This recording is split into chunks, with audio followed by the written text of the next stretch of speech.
人老咗先睇得通透，仔女孝唔孝順，唔使等你臥病在床，要人照顧先知道。佢30歲嗰年就已經注定咗呢句話講出來，好得罪人。好多人鬧我講得太絕，話人心肉做總會變。但我飲咗幾十年茶，係茶樓見過無數父子父女，隔離台兩人講嘢的語氣、協菜的動作，已經講晒成個故事。30歲係性格最後定型的年紀，就好似煲咗幾個鐘的老火湯，湯料落齊，火候夠晒，揭蓋係乜味就係乜味，後來再加鹽加糖都改唔到個底子。你唔信？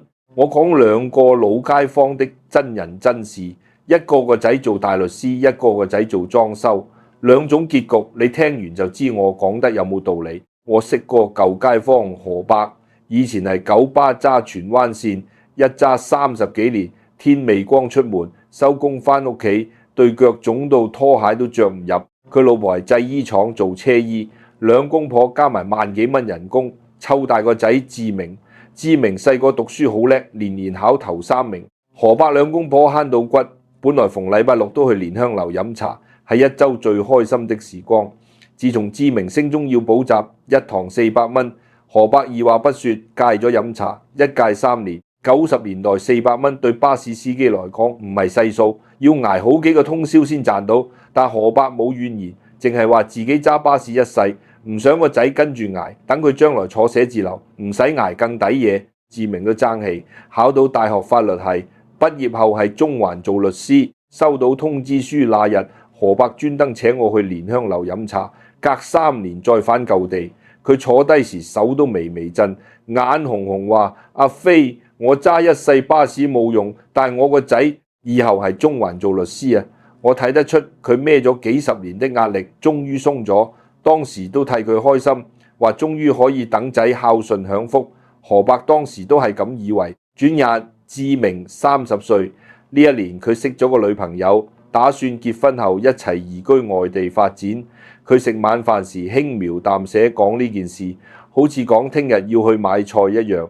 何伯筷子夾住塊肉停了幾秒，隨即笑住話：好啊，仔大仔世界，你覺得好就去，外邊機會多。佢講得瀟灑，我卻知道佢當晚係廁所偷偷喊了半個鐘，自己湊大的仔要飛去半個地球遠，邊個老豆唔捨得？但佢唔講，唔想成為仔的絆腳石。搬屋前1個禮拜，志明返舊屋收拾東西，何伯入房想幫手，見到書架空了，台面抹得乾淨，只剩床頭擺住一疊信，係當年志明去外地做交換生時，何伯親手寫的12封信。當年何伯唔識打字，晚晚收工就係燈下寫信，一封要寫個幾鐘，怕字醜俾人笑，寫話一張又一張，1個月1封寄過去，郵費從來冇慳過。佢本以為仔會好好保存，但係身邊掛住屋企就睇，點知搬屋時志明1封都冇帶走，隨隨便便擺喺床頭，好似一堆睇過的舊報紙。何伯當時冇出聲，靜靜將信一封封疊好，塞入紅利是封，放進自己床頭櫃最深處。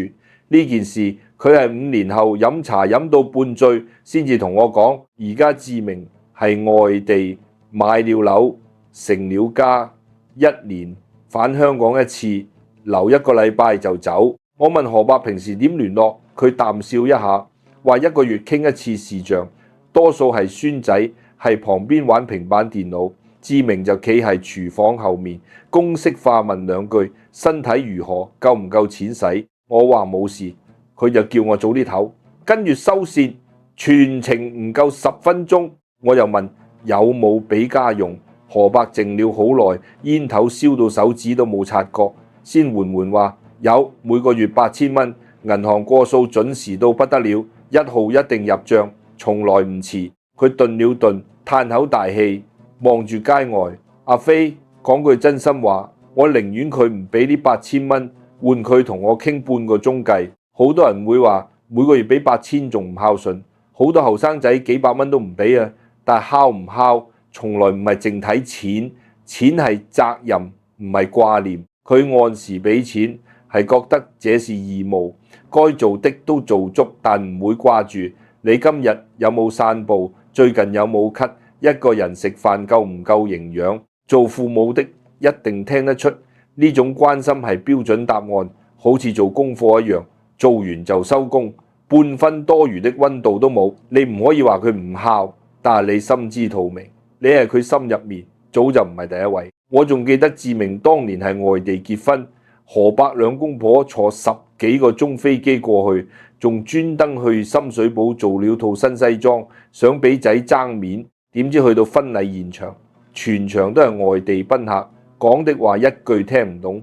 志明全程陪住外家親友，忙到騰唔出時間同佢哋講兩句。何伯兩公婆作為最偏的一著，面前杯酒由頭到尾都冇飲過一口，坐得渾身不自在。望住係人群裏應酬得體的仔，何伯突然覺得陌生。以前細個的志明會騎喺佢膊頭，係維園睇燈籠，大聲叫阿爸你睇。而家的志明有自己的世界，而呢個世界裏好似冇預留位置俾佢呢個老豆。返酒店時，太太話仔大了，有自己生活，以後唔好煩佢。何伯冇出聲，淨係點點頭。佢知道30歲這一年，仔真係長大了，也真係離開自己了。唔係佢全心不孝，係佢已經習慣將你擺在責任的位置，唔係心入面的位置。而呢個習慣30歲定型之後就好難改。聽完何伯的事，好多人會嘆話而家後生仔都係咁，養仔養女，老來就得個吉。但其實唔一定。我識北角春秧街開花檔的麗姐，檔口唔大，但成條街都識佢。結婚紮花球，探病賣果攬到佢，口碑好好。佢個仔阿輝細個讀書唔在行，考試常包尾，老師成日約見家長。換轉第二個，阿媽早就鬧到仔狗血淋頭，逼補習逼到透唔到氣。但麗姐從來唔鬧，淨係話讀書唔叻唔緊要，人心地好，肯捱肯做就唔會餓死。行行出狀元，唔係一定要讀大學先叫出色。阿輝中五畢業就做裝修學徒，由細工做起，鋪磚駁水電樣樣做，捱到成手繭，整傷手指，貼個膠布就繼續，從來唔叫苦。後來自己帶2個師傅開工，賺唔到大錢，但勝在穩定，夠養家。有街坊話：麗姐當初逼下仔讀書，唔使而家做體力活咁辛苦。麗姐永遠笑一笑，話係佢自己揀的路，開心就好。我唔需要佢賺大錢養我，佢平平安安正正經經做人就夠了。阿輝30歲那年結婚，兩夫妻夾錢喺將軍澳買了個細單位，月供雖緊，但總算有自己的家。好多人話仔大搬出去就會疏遠，點知阿輝同老婆約死規矩，每個禮拜日一定返來同阿媽食飯，風雨不改，聽落普通。但一堅持就係15年，700幾個禮拜日，除了掛8號風球過唔海，否則一定到。就算颱風天過唔來，都會打個鐘頭電話問屋企有冇入水，窗關好未，糧油夠唔夠，囑咐佢唔好亂出門。老婆坐月那陣，阿輝自己一個人過來，唔單止食飯，仲順手幫阿媽換掉廚房壞了的水龍頭，整實鬆了的椅腳，檢查完煤氣先返屋企。有時麗姐叫佢忙就唔使特意過來。阿輝永遠話過來食餐飯啫，使什麼力？你整的菜外邊邊度食得到？有件事麗姐同我講起時，眼都紅埋。前幾年佢膽石發作，痛到打滾，自己叫救護車入醫院做手術，冇同仔講，怕佢分心影響工作，只係同隔離阿嬸提了一句，叫唔好聲張。點知第二朝一早，阿輝就衝入病房，一身汗，工衫都冇換，身上仲帶住天拿水同水泥味。原來佢聽阿嬸講，阿媽入院，即刻同客戶改期，手頭的工都丟低，搭的士由將軍澳趕過來，100幾蚊車費，連眉都冇皺一下。麗姐見到佢第一句仲係鬧，咁傻做什麼？工唔做老闆會鬧，搭的士咁貴，搭港鐵咪得咯。我又冇大事。阿輝抹抹額頭的汗，笑住話：阿媽，你一世都慳俾我，什麼都留俾我。我而家屎喺你身上，唔係嘥，係應該的，就係咁一句話。麗姐講起時，手指扭住台上的紙巾，扭到皺晒，眼淚係眼入邊打轉。養仔養女求什麼？唔就求咁一份心啊！呢份心比幾多錢都值錢。好多人問點解阿輝讀書唔叻，賺錢唔算多，反而比好多高學歷的人更孝順。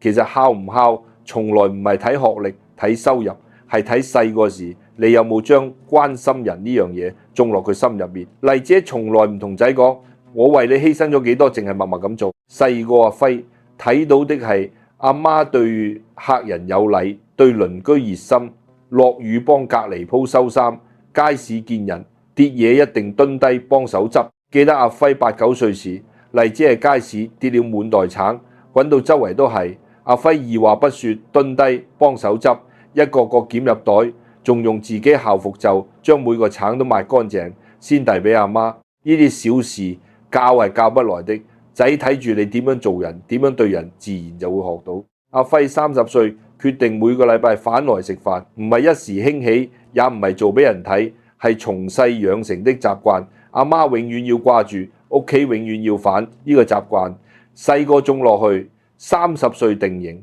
就一輩子都唔會變。講完2個街坊的事，我講下我自己。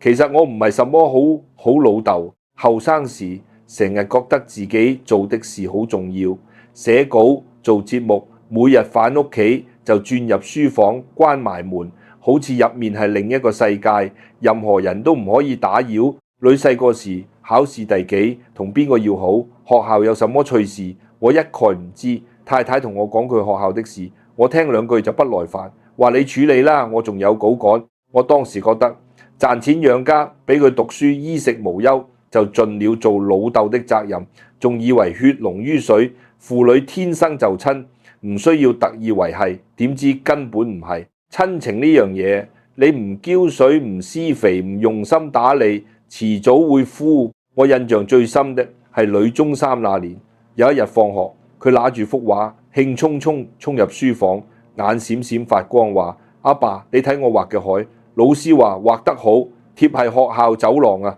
我當時趕稿，頭都冇抬，隨口應句：知道啦，放喺度，遲啲睇。佢靜了幾秒，輕輕哦你一聲，細聲細氣走出去，仲幫我關埋門。我冇當一回事，轉頭就唔記得，從來冇認真睇過那幅畫。直到佢30歲決定移居外地，執屋時我先係佢書架最底的抽屉入邊到。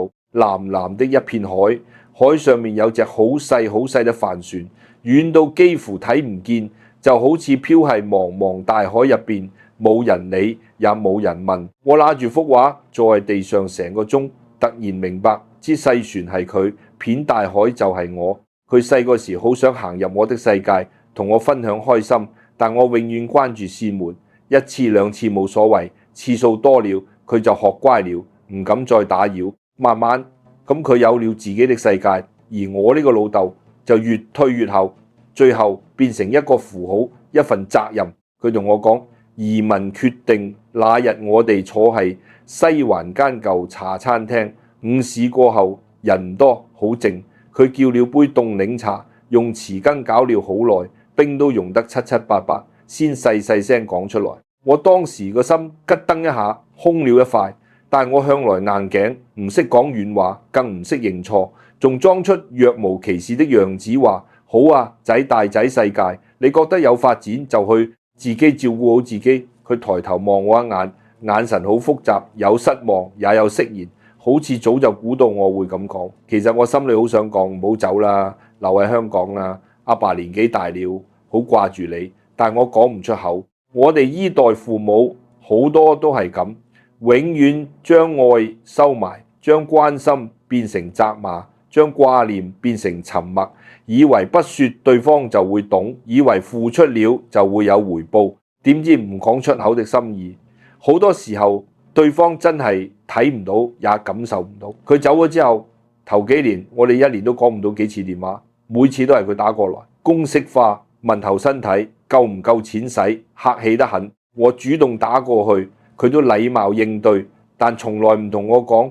工作的煩惱、生活的點滴。我知道我哋兩父女中間隔了層厚厚的玻璃，睇得到對方，摸唔到溫度，也走唔近。呢種狀態維持了好多年，有時我都會後悔當初冇多啲陪佢，冇認真聽佢講話。但時光返唔到轉頭。轉機係前幾年的一晚，我半夜失眠，起身翻舊相簿，見到將佢細個騎我膊頭，係維園影的相，笑得見牙唔見眼。睇住睇住就忍唔住，拿住手機，唔理時差，打了個視像電話過去。佢剛起床，穿着睡衣，頭髮亂糟糟，見我打過來有啲意外，連忙問係唔係身體唔舒服。我吸你口氣，唔講家常，唔講身體，淨係講阿女冇事，就係突然諗起你中三那年畫個福海畫得好好，當時阿爸忙唔得閒認真睇，對唔住。電話另一邊即刻靜了，靜到聽得到佢微微發到的呼吸聲。過了好耐，先聽到佢沙啞的聲音：阿爸，我以為你根本唔記得，我以為你從來都唔在意。跟住兩個人都唔出聲，隔住個屏幕就咁靜靜咁喊，冇什麼戲劇性的，和好如初。但由那日開始，我哋的關係真係唔同了。佢唔再淨係講客氣的問候，會同我傾工作遇到的麻煩，會抱怨當地天氣太潮濕，衫晾幾日都唔乾，會話學煲老火湯，點煲都冇我整的好味。有時佢週末煮飯會開住視像，我喺呢邊飲茶，佢喺嗰邊煮嘢。雖然隔住萬水千山，但個心入邊暖好多。我終於明白，親情唔係靠血緣就綁實一世，也唔係靠付出就理所當然有回報，係要花時間花心機。係對方想同你分享的時候，你肯停下來認真聽，認真回應。錯過了細個的時光，唔係就永遠補唔返。只要肯開口，肯認錯，幾時都唔遲。講到呢度，你應該明白我點解話仔女孝唔孝順。30歲就注定，唔係什麼命中注定，也唔係什麼風水命理，係習慣注定，係相處模式注定。細個嘅時候，你同佢建立咗什麼樣的關係，種落咗什麼樣的因。30歲佢長大成人，有自己的家庭，自己的生活，就會結出什麼樣的果。如果細個嘅時候你永遠忙，永遠唔得閒聽佢講話，永遠將佢擺喺第二位，咁佢大個咗，自然也會將你擺喺第二位。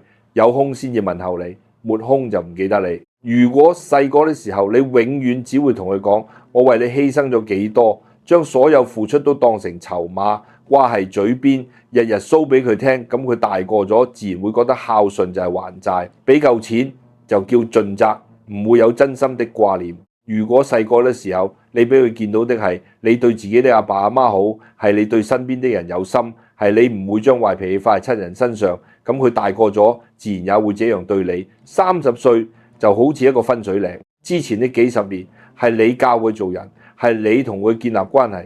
30歲之後佢有自己的人生，有自己的價值觀，有自己的相處模式，就好難再改變。好多父母誤會，以為孝順係仔女的事，係仔女懂不懂事，有冇有良心，但其實唔係。仔女孝唔孝順，大半的因其實係你自己手裏的。你種落的是陪伴與尊重，收穫的就是掛念與親近。你種落的是控制與算計，收穫的就是疏遠與客氣。好簡單的道理，只不過好多人要等到老咗，仔女飛走咗，屋企淨得只剩下自己，先至睇得明白。當然我唔係話30歲定咗型就一輩子都改唔到，就只能坐等死，唔係的。湯煲好了，味道唔夠淡，你仲可以加少少鹽，雖然改唔到個底子的湯味，但起碼可以順口啲，飲得落去。親情也一樣，就算以前有好多誤會，有好多隔閡，有好多沒說出口的話，只要你肯開口，肯踏出第一步，永遠都唔會太遲。唔好覺得都幾十年了，改唔到了，唔好覺得佢都唔理我仲要貼上去，好冇面。唔係貼上去，係同自己和解，也同對方和解。你唔使同佢講什麼大道理，也唔使同佢算舊賬，淨係揀一件細細的舊事，同佢講一句我記得你細個就夠了。好多時候隔閡就係一層薄紙，你唔篤穿佢就永遠都係隔住，你輕輕一篤就穿咗。原來兩邊的人都等咗好耐，都想講句真心話，只係唔好意思開口。最後我想講，為人父母其實真係唔需要求什麼回報。你養佢大，睇住佢由一團粉紅色的小肉團，識笑、識行、識講話，變成一個可以頂天立地的大人，呢個過程本身就已經係最好的回報。至於佢孝唔孝順，有冇時常陪你，有冇俾好多錢你使，其實真係唔係咁重要。你認真愛過佢，認真做過你該做的事，你對得住自己個心就夠了。就好似河伯，佢床頭櫃嗰12封信，佢話有時失眠會拿出來睇，一頁一頁慢慢睇，好似翻到當年寫信的時候。我問佢睇嘅時候會唔會唔開心，會唔會覺得個仔唔長進，辜負咗你一片心意？河伯搖搖頭，飲咗啖茶，望住茶樓外邊的陽光，慢慢話唔會。我寫呢啲信嘅時候係真心想佢好，係真心掛住佢，呢份心意係真的就夠了。佢帶唔帶走，記唔記得，其實唔緊要。係啊，呢世人你認真愛過一個人，認真做過一件事，問心無愧，光明正大，就已經係最大的福氣。其他的隨緣就好。人老咗，最緊要係自己個心安樂，唔好將所有快樂都寄託喺仔女身上。你有自己的茶局，有自己的老友，有自己的興趣，將自己的日子過好，過得充實，過得開心，就比什麼都強。孝與不孝，注定與否，其實到最後都唔係咁重要了。